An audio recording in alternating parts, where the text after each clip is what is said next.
Fresh na isda. Ayan po. Tender ham. Ayan. Biningwit daw po nila ito nung day off nila. Kasama si kapatid. Ayan. May gito, meron kami. Nandito na nga ako gabi Ito lang guys ang aking ulam naman. Okay.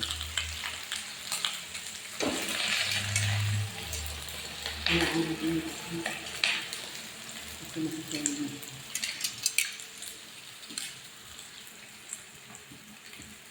Ganyan lang yan siya guys.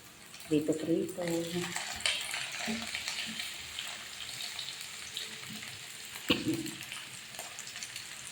Masarap siya kahit hanggang tinik.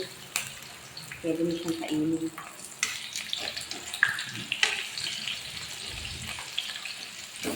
Isang lutuan lang ito.